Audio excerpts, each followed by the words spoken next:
Hey everybody, this is Mike Van Meter, and welcome to Recovery is Possible. And in this podcast, I talk about recovery issues, whether it's drugs, alcohol, mental health related issues. And we are out there to try to help people realize that recovery is in fact possible. And you know what? Your life is going to be so much better. And we bring on guests that talk about their own journey of experience, strength, and hope. And today we have Tom Anderson. And Tom is a retired firefighter out of Farmington, New Mexico. He was in the fire department for about 30 years, maybe a little over 30 years. And now he has a teaching company where he teaches technical rescue services. And he, like a lot of us, if you come from the first responder community, experience all kinds of problems that are long-term that the general public doesn't really, I don't think really understands that, you know, we come from a profession, we come from a job where trauma is just the daily part of your existence. You know, for most people, if they experience what we experienced in one day, they'd be in therapy for the rest of their life, but we do it every single day. And that's not just first responders. I don't want you to think that I'm limiting it to that community, because a lot of people go through things that they're struggling with. And, you know, in Tom's case, he was able to get the help that he needed, and he's going to talk to us about that journey and then share with you how you can get help as well. So with that, I want to introduce you to Tom Anderson. Thank you for coming to the show. Yeah, you're welcome. Thanks for having me. Yeah, so tell us a bit about yourself. And, you know, really the way that we always set this up is the way that it was, what happened, the way it is now. So tell us how we got here. What brought you to the point to where you and I are even talking about this today? Well, back about a year ago, I nearly committed suicide due to some childhood trauma and some work-related trauma, PTSD, and a big bout of depression with that. So to kind of figure out my story, we kind of got to go back to childhood.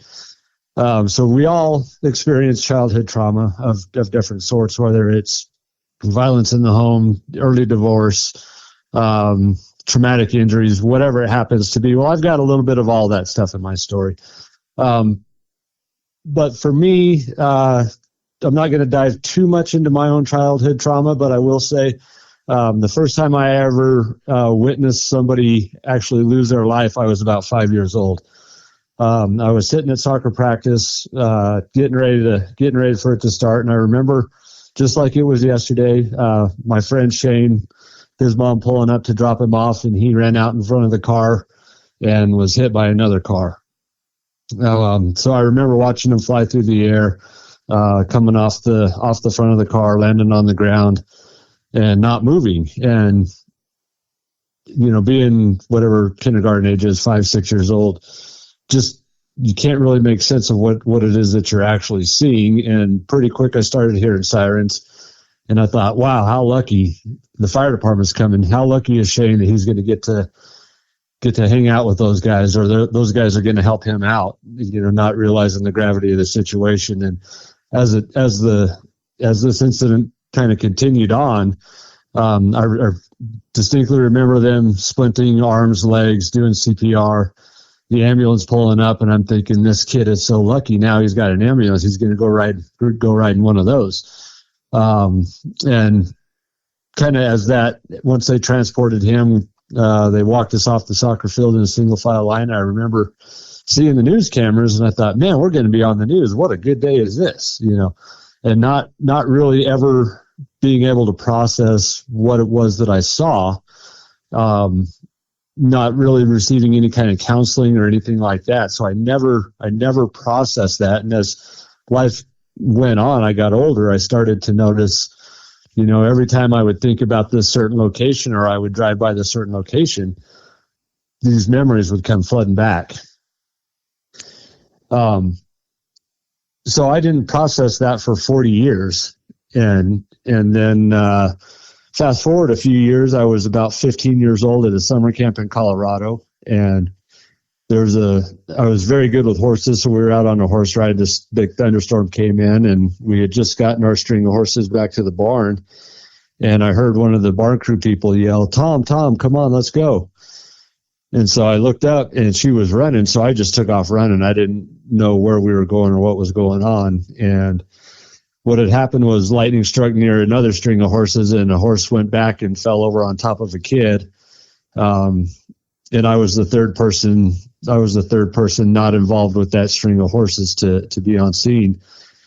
And I remember running up to that kid, and they were already doing CPR, seeing the lifeless eyes, the blood coming out of his nose and mouth, and trying to figure out how to process that.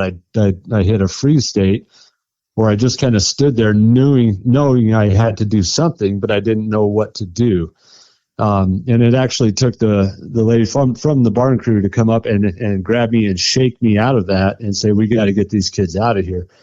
And so I ended up leading the horses back up to the barn and getting those all taken care of. Over the next few nights, I felt like I was sleeping well, but the next morning my friends would say, did you ask if I would sleep at all? Because I said I was running in my sleep all night. Through that, I got about 2 critical incident stress debriefs that they focus mostly on the adults of the group, not necessarily the ones that were actually there, but the people that made 911 calls and that didn't know what happened. They were the ones that got the time to speak, not those of us that were actually there. And then I got 2 sessions with a psychiatrist, and that was it to process that trauma. Fast forward again till I was 17, I fell off a cliff, 35 feet, broke my back in multiple places, and had a pound of stainless steel put in my back with fused vertebrae, and I had that stuff in there for just over 30 years. So that moves up to kind of where I got to where I was led to suicide, was 30 years in the fire service, continually dealing with everybody's worst day of their lives. Never really focusing on myself. It was always, I'm the helper. I'm here to help you. I don't get help. And I was very, very bad at asking for help. And most of us that grew up in the 90s, 80s, 90s, whatever, fire service, the mantra was, this is the job. This is what you do. If you can't handle it, there's the door. McDonald's is hiring. We don't want to hear about it.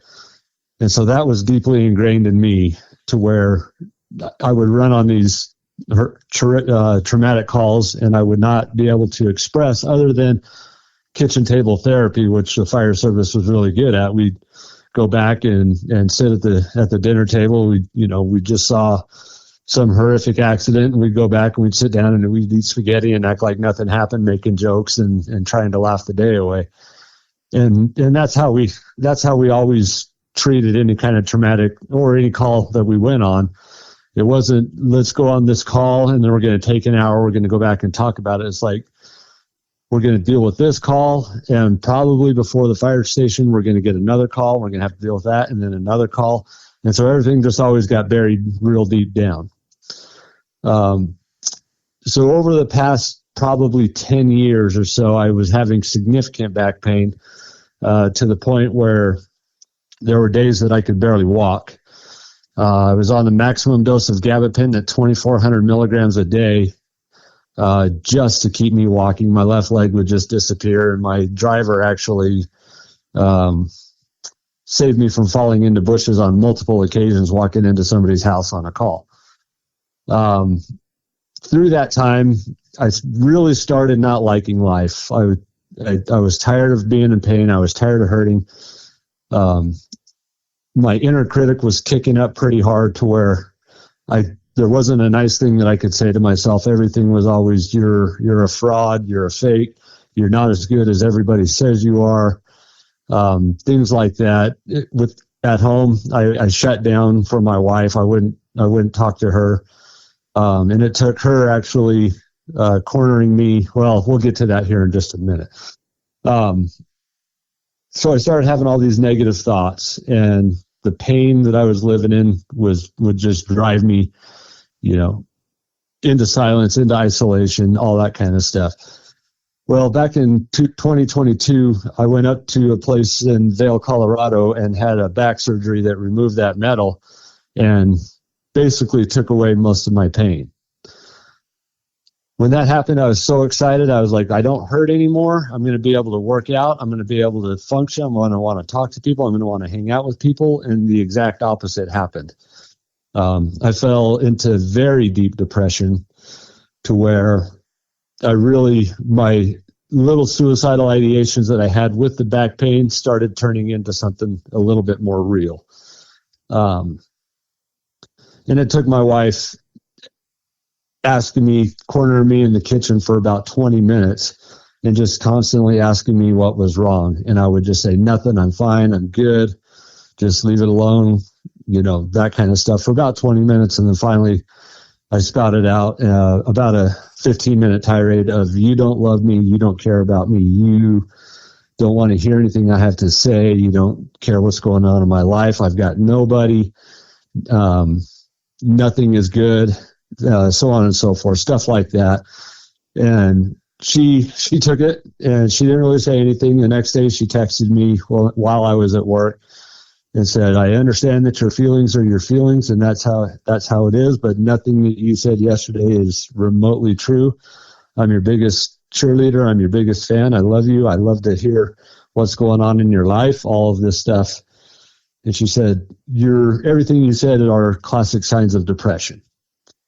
And at that moment, I finally realized, you know what? You're right. I had been going to the doctor trying to figure out why I had no motivation, why I didn't have any energy, all of this stuff. And the only thing I could ever think about was it's got to be low testosterone or some kind of hormone deficiency that's causing me to feel like this.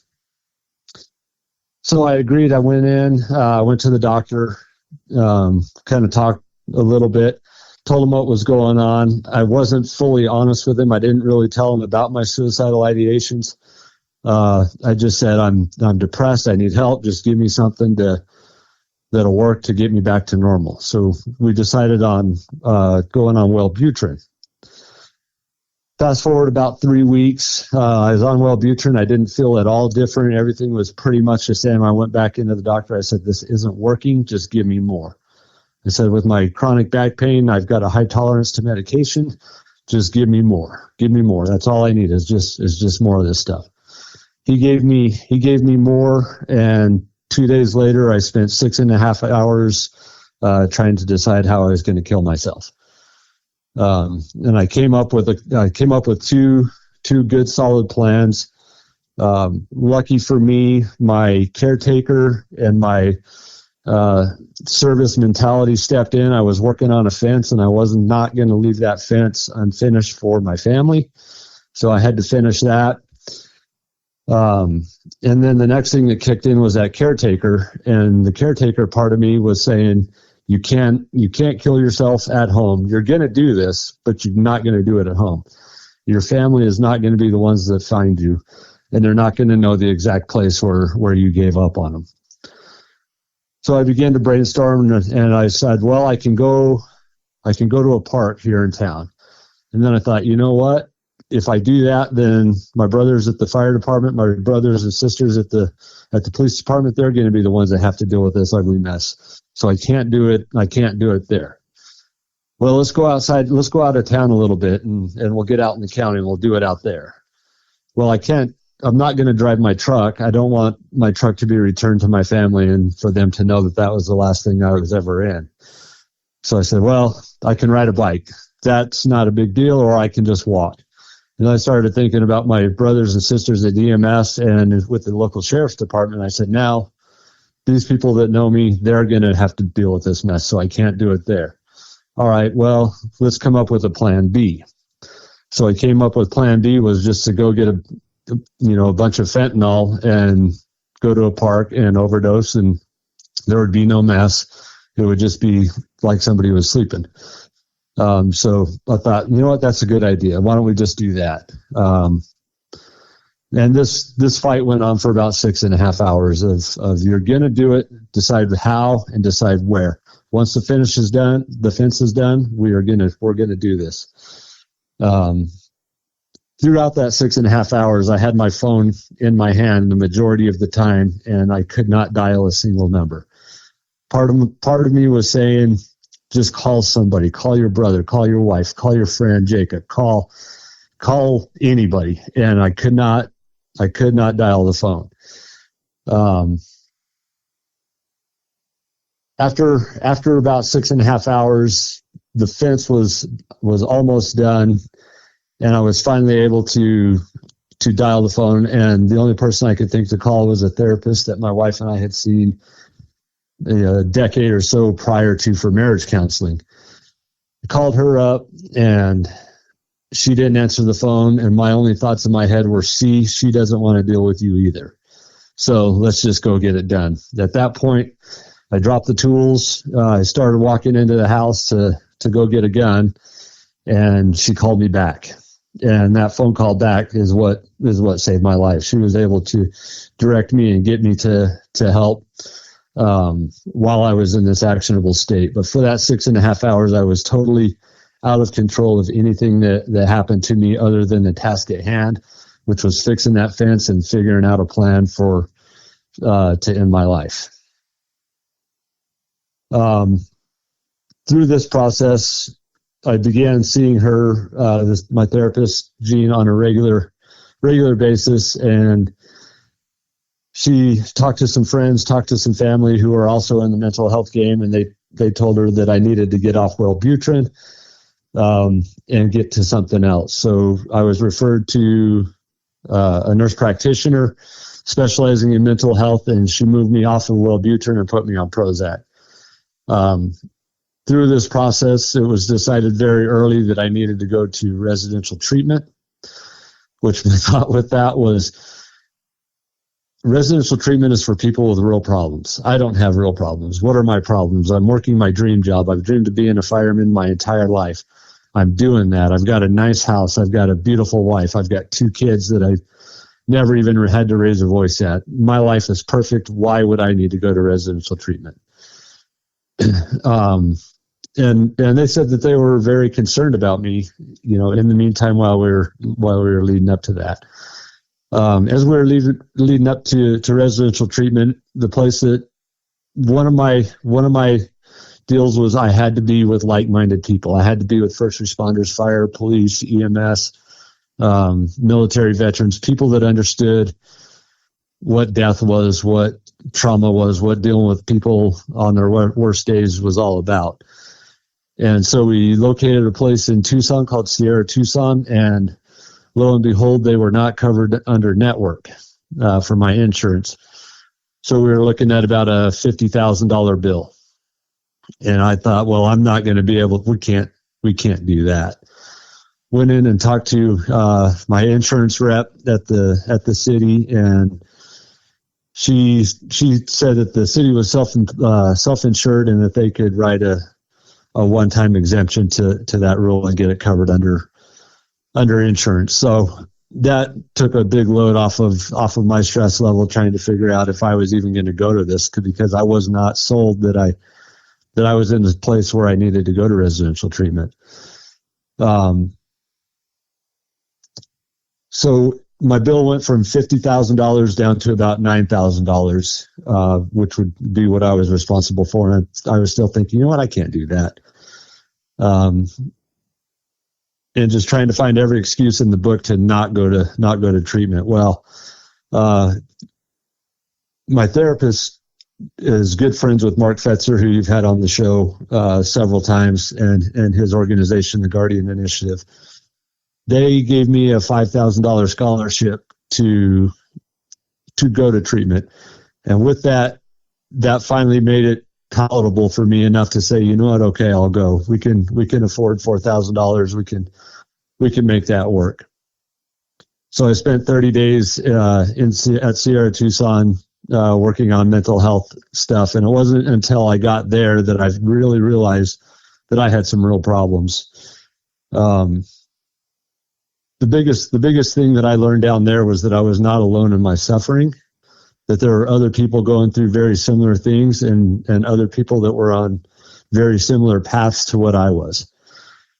When I got there, there was myself as a firefighter and a New Jersey State police officer were the only 2 first responders that were there. Everybody else was military. And my thought was, man, I don't deserve to be in with these guys. These guys have seen war. They've seen death. They've seen their buddies die. They've taken lives. These guys need to be here. I still don't need to be here. Well, I was quickly told by a number of vets that they didn't need to be there, that I did. That their stints in war were short. They had a year, 6 months to a year of a deployment, and then they came home and life was not as dangerous. They still struggled with the stuff that they saw with their PTSD. I'm not downplaying that, but they said, you do this every single day, day in and day out for 30 years, you really need to be here. And that finally kind of put me into a sense of community with those vets. One of the vets, his name was Pete, great big bald teddy bear looking guy. One day in one of our group sessions, he got up and he told his story. And I thought, you know what? This guy is reading my mind. His story is almost identical to my story. And that went from early childhood through our service to our communities or our country. And I thought, you know what? I'm not alone in this. He finished up. I stood up. I shook his hand and gave him a big hug. I went and sat down. I told my story. And the whole time I was doing that, Pete was pumping his fist in the air saying, preach it, brother, preach it. When I got done, he got up. He gave me a bigger hug, and he and I are still buddies, and we still talk to this day. So that time at Sierra Tucson, I learned that I had not ever processed those two first deaths that I talked about earlier. And then I also had a friend and a coworker who died of occupational cancer, our city's first line of duty death. He was a good friend of mine. I would teach classes with him. I would work with him, hang out with him. His name was Shad Rower. And when he passed, I realized, you know what? I was not a good friend. I didn't reach out. His whole time of suffering through his cancer, I took his word, and when you'd ask him, he'd say, oh yeah, I'm doing great. Cancer's going away. I'm doing fine. I'm doing this. I'm doing that. I'm hiking this many miles, and so I was just kind of took it as, well, he's doing great. He's beating this thing. And lo and behold, that wasn't really the truth. And so we went down to Phoenix where he was at in treatment. And we were there the day that he passed away. So I did have a short amount of time to say my goodbyes, seeing him in a hospital bed with tubes and wires and everything coming out of every part of him that you could possibly imagine. And I didn't process his death either. My way of processing his death was I was going to put my boots on and I was going to go to work, and I was going to work hard, and I was going to do whatever it took for me to not think about his loss. Through that process, on my way home, my friend Jacob and his wife asked me if I could create some memorial T-shirts for him. And that put me on my first task to ignore the grief. Was now I've got a project, I can focus on this, and then I don't have to worry about anything else. So I got the T-shirts done. And through that process, I decided, you know what? He died serving his community. He deserves a public memorial. So I began chairing a committee to build a public memorial for him. And in that process, I hit every roadblock the city could possibly throw at me. All I wanted was a 20 by 20 foot piece of land down by the river where he used to teach swiftwater rescue training. We were going to build a little patio with a couple of benches, and then put a bronze statue on a pedestal there, and that was it. We were giving the city a free park essentially, and we were denied and had to fight until we eventually ended up getting it done. About a year later, another friend of mine who had recently retired, one of my mentors, one of my heroes, was killed in a car crash with his entire family. And again, I did not process that death either. I just put my boots on and I went back to work in honor of Jimmy and his family. And I didn't process any of those deaths until I was actually in residential treatment. And I spent about 4 days uncontrollably sobbing And I really couldn't figure out why, other than the fact that I realized that I had never processed any of this trauma that I had gone through, not to mention the hundreds and hundreds of calls of service that I had done over the 29 years prior to this. Through Sierra Tucson, I began kind of learning to live again, for a lack of a better term. My medications were adjusted. I leveled out there. I was able to begin working out again. We didn't have a whole lot of time, but about an hour a day, and I would walk about 3 miles a day. And just through that little bit of exercise, started to change my mental game, and then learning that the inner self critic is your worst enemy. Prior to going and getting my meds adjusted at Sierra Tucson, I would sleep about 3 hours a night, and I'm not a napper, so I would not sleep during the day. There were times at work where we worked 48-hour shifts, and we would have an hour to 2 hours of sleep in 48 hours. So sleep deprivation was definitely a big key in this as well. So through Sierra Tucson, I kind of started figuring that out. The greatest gift they had down there was no cell phones, so I was completely isolated. I wasn't able to distract myself on the phone, and I was able to actually put my boots on and go to work with myself. And so fast forward to these days, I feel much better. Last week was pretty rough for me. I started having that inner critic kick up. I started having those suicidal ideations again, nothing actionable, but they were there in the back of my mind. And I'm able at this point to be able to redirect those thoughts from negative into positive. So, I'm definitely still a work in progress, which that is a very hard thing for me, because I'm the type of guy, just like most first responders, where we identify a problem and we fix it. And this is a problem that I can't fix. This is something that I'm going to continue to live with, and I'm going to continue to battle against. And that for me is quite maddening. So yeah, that's the short version of the story. Well, there's I appreciate you sharing that, and there's so much to unpack there. And once again, I'm going to say that this isn't just first responders that face this. I work with patients in our detox unit all the time, and a lot of the concepts you're talking about, apply to others as well. And but I do, coming from the first responder and military community myself, it's probably much more pronounced, because we are not people that go to others for help. Other people come to us. Right. We're expected to always have the answer. I mean, I used to laugh. When I first started my FBI career, it was, literally, if people found out you're an FBI agent, and it was, well, you have the answer to everything. I mean, what about the stock market? What about the weather? What about, I don't know anything about the stock market, but that's what people expect. And when you have a career of that, and then you develop your own problems, then where do you go? We're just not conditioned to go to other people.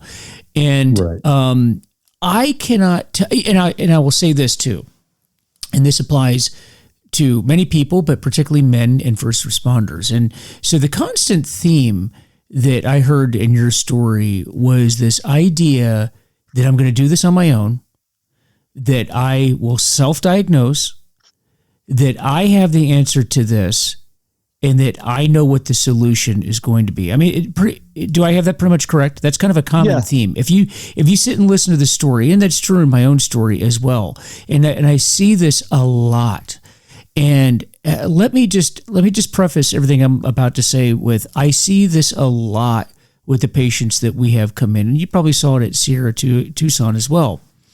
And that is that when we go to a hospital, whether it's a broken bone, a broken back, like you talked about, we go to the dentist, we go to wherever, but you go to the hospital, and imagine some of the conversations that we hear in mental health and addiction treatment, but juxtapose those with conversations with other specialties and other units in the hospital. Now imagine if I walked into the cancer unit, and the doctor says to me, "Hey, you got stage 3 or stage 4 cancer," and my response is, "I don't think I do," and the doctor would say, "Well, this wasn't an opinion. I'm telling you, you have stage 3 cancer, and here's what we need to do." And you would say, "Well, I don't think I do, because I looked on the internet, and the internet says this."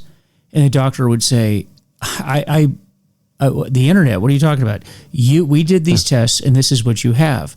And you say, "Well, I talked to my wife. She doesn't think I have cancer." And same thing. Or I talked to my friend, and on and on and on. If you were to witness that conversation, you would say, "What in the world are you doing? That's ridiculous." But when it comes to mental health and when it comes to addiction, these are conversations we hear every single day. And when people say, "This is what we're recommending for you," and then the patient comes back and says, "No, you know what the problem is? This particular medication, I need more of it. You're not giving me enough of this. I need this, or I need less of that," and that self-diagnosis. And then it seems like every person that comes into recovery all of a sudden is an armchair doctor and how it needs to be done. And, in your story, it sounded like in the beginning, at least, there was a lot of that. And then later, when you actually started taking the advice of the people that were looking at you, taking the information from your wife who's observing you and knows you, but then also taking to people that don't have an emotional attachment to you and taking their advice, and then really just throwing yourself in and saying, "Hey, you know what? I'm going to listen for a little while, and just maybe somebody is going to say something that will resonate and will help. And maybe I'll try that for a while, and let's see where we go from there." And it seems like that's when you started having success. Is that kind of would you agree with that assessment? Yeah, absolutely. And I was at the point where I couldn't figure it out. I didn't know. And so I needed to find somebody that could help me. And unfortunately, it nearly took putting a gun to my head to get me to that point. But even still, I really wasn't there until I finally realized, you know what? I need to own my situation. I need to understand that this is a problem that's beyond my training, that's beyond my abilities, because, as a first responder, fire department, you get called for everything from a water leak in a house to a heart attack to car wrecks to burning houses, and you have to know how to fix all of that stuff. And when it comes to me, when it came to me, I didn't even know where to start, other than the fact of let's figure this out on my own. But whatever it is, it's not a mental health issue. And until I actually owned my situation and took a look at things and realized, and had my wife tell me what was wrong, I was lost. I was pulling at straws. So your assessment's 100% correct. Yeah, and I think I know in my own case, I had been taught many, many things. So by the time I got sober, I pretty much knew the program of recovery. I mean, I could have taught courses on it. I knew it, and it wasn't a lack of information. It wasn't a lack of what knowing to do. It was a matter of doing it and taking that action and that action step. And this idea, it's funny that you said, your wife confronted you and you said, "I'm fine." I do a lot of work over at the Ohio Assist, and that's a program for trauma out for first responders in Ohio. And they talk about that term, "I'm fine," all the time. It's actually sort of like a running joke. And maybe you've heard this before. Have you ever heard what the letters in FINE stand for? Have you ever heard that? No. It means that I'm effed up, insecure, neurotic, and what is the E that stand for? And I can't remember the time because I'm doing this off the top of my head right now. And but basically, it is when you're saying that you're fine, you're just not. You're not fine. And that's just to get people to go away. Because after all, if your wife is asking you about your situation there's a reason for it in the first place. And so we're not fine. And I think we have to learn to, that's one of the things that we do in recovery, whether it's mental illness or addiction, is we start to learn listen to what other people are saying to us, particularly the people that know us and they know our baseline and they know how we normally operate. And if they start asking questions, then, maybe we need to take a look at that. And you talked about the self-diagnosis. And what I like also is when you went to treatment, you talked about how you were not alone in your suffering, because when you get to the point where you're in that dark place and you're having those suicidal thoughts and you're struggling, and I think we often think we are the only ones that are going through this. But Tom, one of the things that I have noticed over the years, that when I speak to groups, and I speak to a lot of groups about addiction in particular, what I have found is nearly everyone in the room knows of someone that has gone through this type of a struggle. Nearly everyone. And it's not until you go to treatment that you realize and you start talking to people, hey, wait a minute, everybody's going through this, or lots of people are going through this. And it helps us realize then that it's then okay to get help, because in our professions, we've really been conditioned to think that getting help is not something that we should be doing. And then I also love that you touched on the fact that it really bothered you that you were there and you were seeing the suffering, that you were experiencing the suffering from the other folks that were in treatment with you. And then you thought, well, look, I don't deserve to be here because look at what these guys and gals have gone through. And, you touched on it earlier, and I'd like for you to expand on that, because that's what we call in recovery is comparing out. Right? We're comparing it. I'm comparing my situation to your situation. But the fact is that what is pain and suffering to me may look very different than pain and suffering to someone else. And we are all worthy of getting well. We are all worthy. And if you're listening to this podcast, you are worthy of getting well. And don't ever compare what I've gone through or what Tom has gone through and then saying, well, that was worse than what I'm going through. That's a subjective thing. What is bad to you may be just different than me. But I always think that we rule ourselves out. We exclude ourselves from getting well.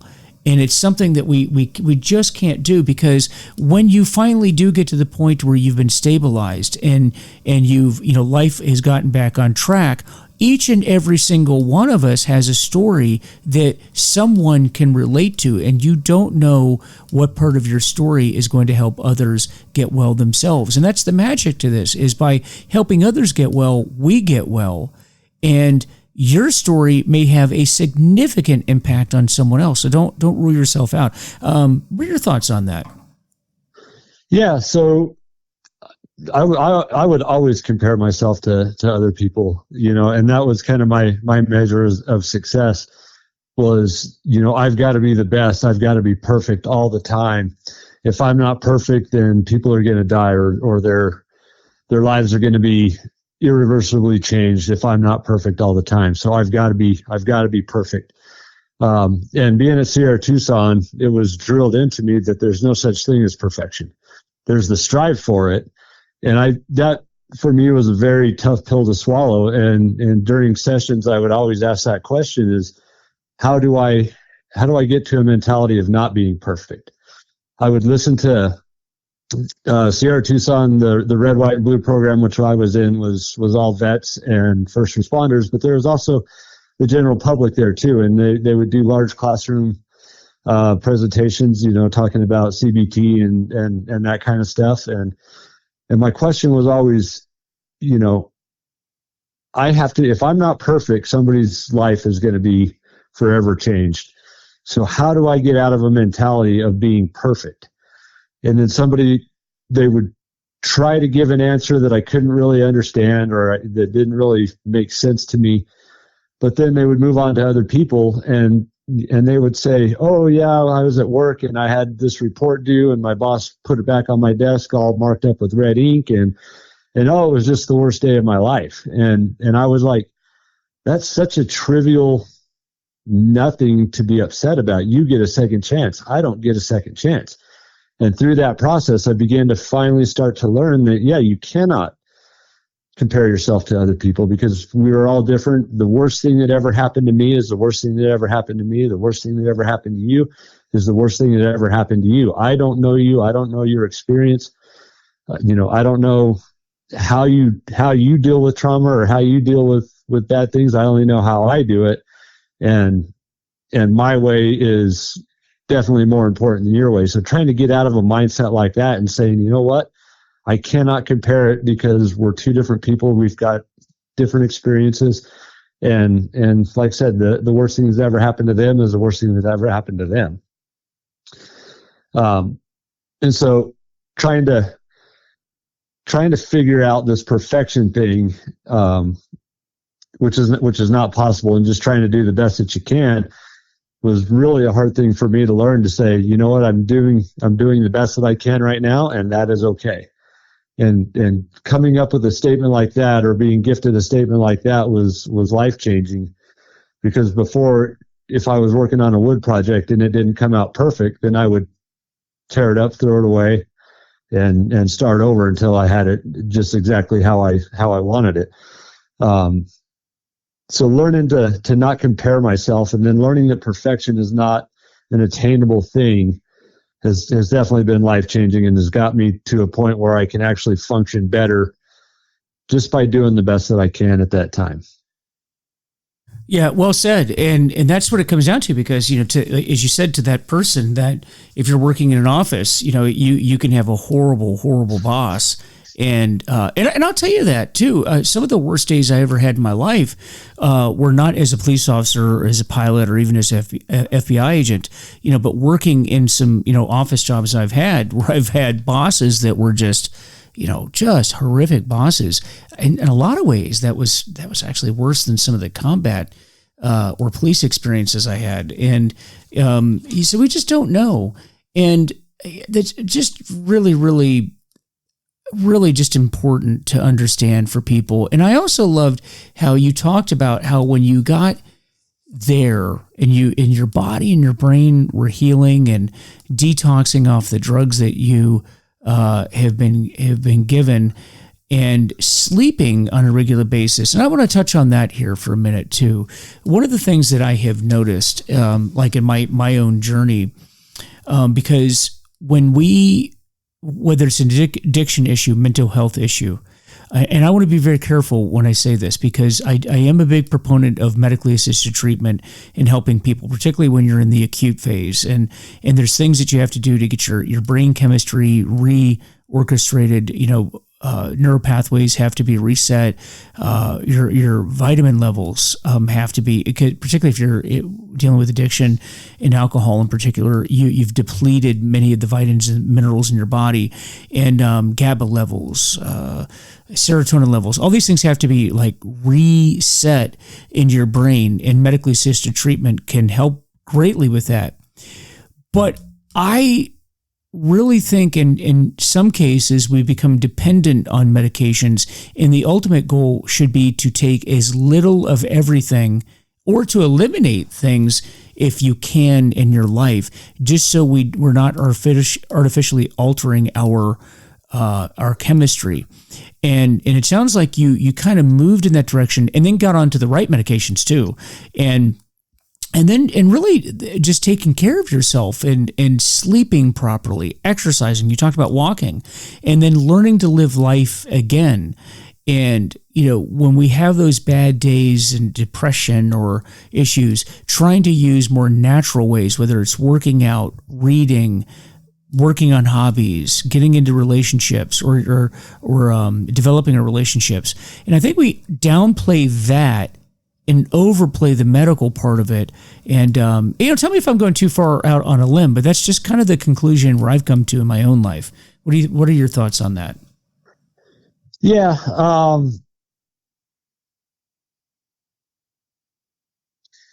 It's, I don't even know. I don't really even know, I guess, kind of how to say this, other than the medication is what really turned things around, especially initially. I've learned that sleeping 3 hours a day, or maybe an hour and a half in 2 days, is not good for you long term. but I would never address that either. It was that's just the way I was. When I was a little kid, I would stay up for weekends at a time, create mischief, living in the 80s when we could do that stuff.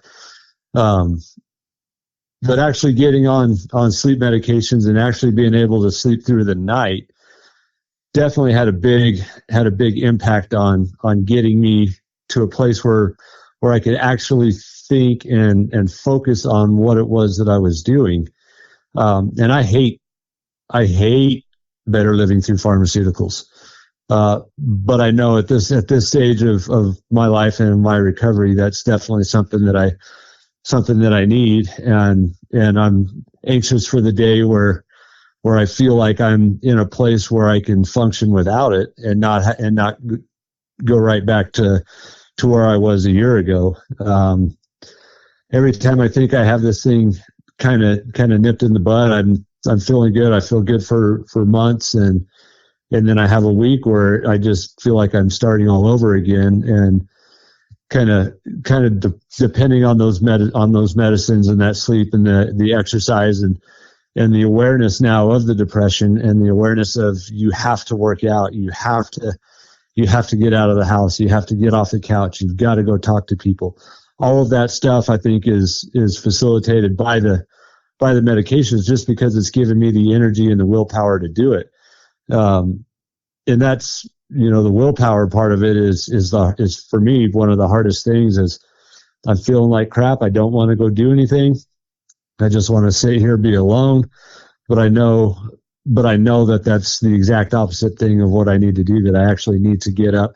I need to go out. I need to form relationships. I need to not be afraid of being abandoned. That if somebody is there and talking to me, that they're there and talking to me because they want to, and not because they're forced to. And that when they're not available, it's not my fault that they're not available. It's their life is their life, and they've got stuff going on. And that's something that I always struggled with too, was just the fact that everything was always my fault. Whether it be, my wife is upset about something at work, she comes home and lays that on me, and I would automatically assume that it was my fault because I was not there to take the brunt of whatever it was that was going on, or I wasn't there to defend her, or whatever it happened to be, when it had absolutely nothing to do with me.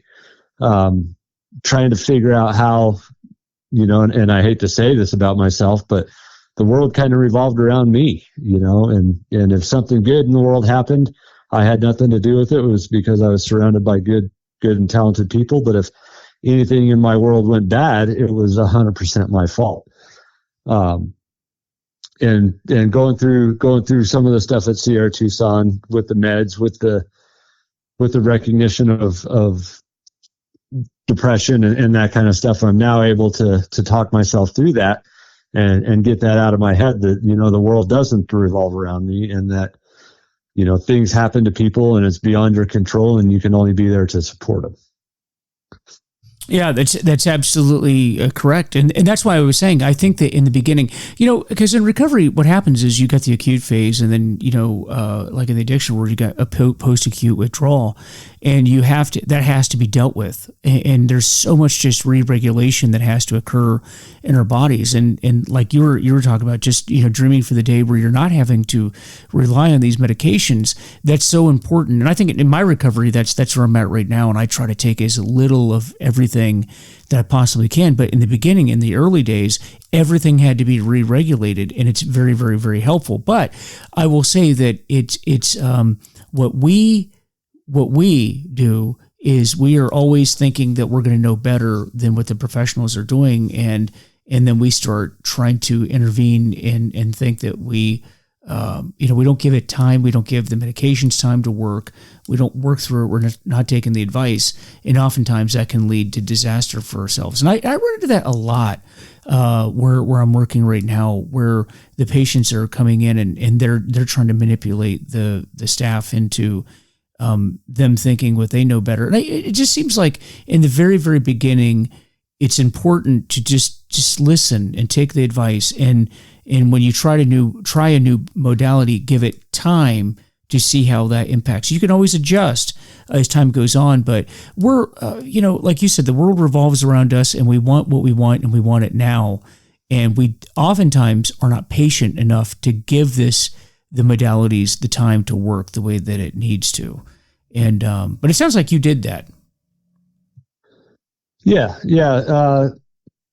That time, that 30 days away from real life, when I was at Sierra Tucson, that 30 days away from real life was very big, and changing my mentalities and changing the way I thought about stuff. When I say the world revolves around me, that was only when it would come to problems. The rest of the time, I was the last person to do anything. I would make sure everybody else was fed first. I was on calls, I was always the first one in through the door. And we can get into some of the issues with that later. I was the first one in, last one out, kind of, all the good leadership stuff.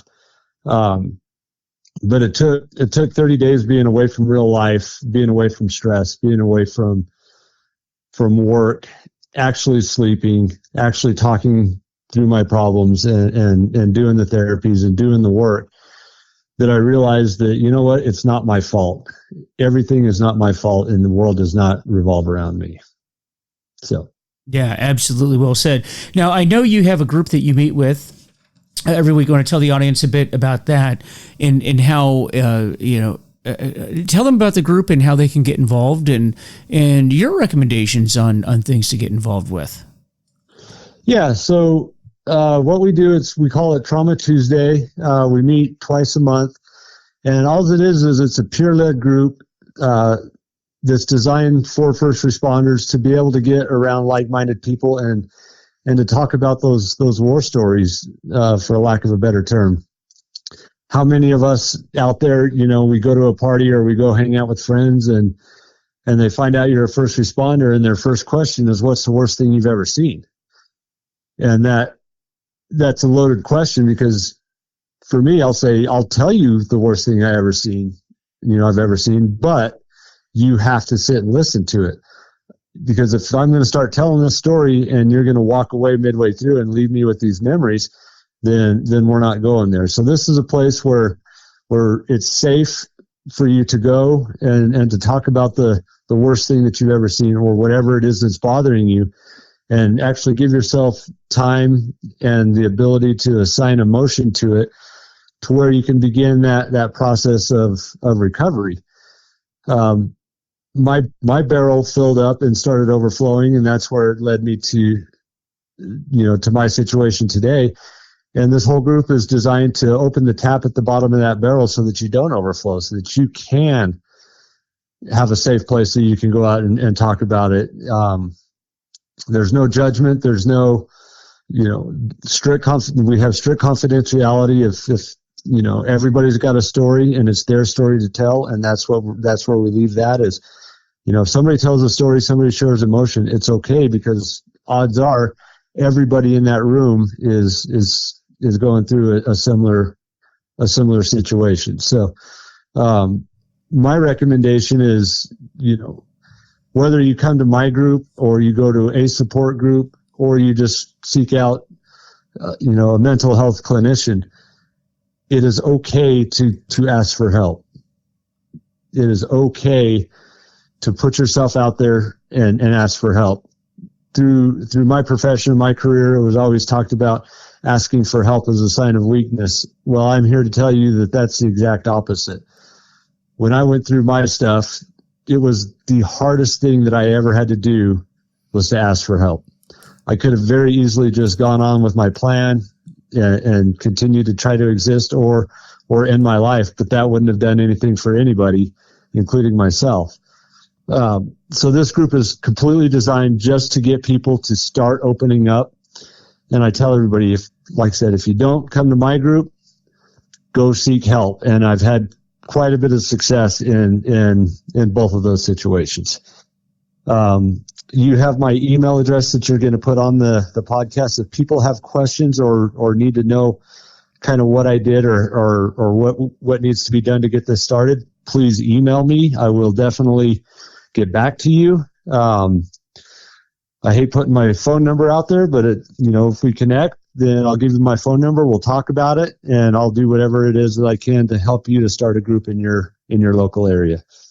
Oh, that'd be fantastic.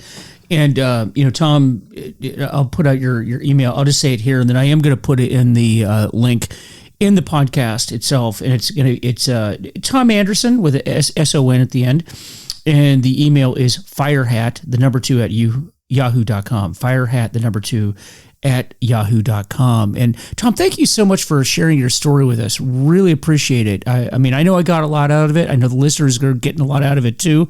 And guys, you can get well. I mean, this is a phenomenal story of someone that went to that dark place and is here to talk about it. And maybe you're in that dark place too, and you can get help. Please reach out to Tom if you want resources or help, and you can reach out to me as well. Our information is out there. But Tom, thank you so much for coming on the show.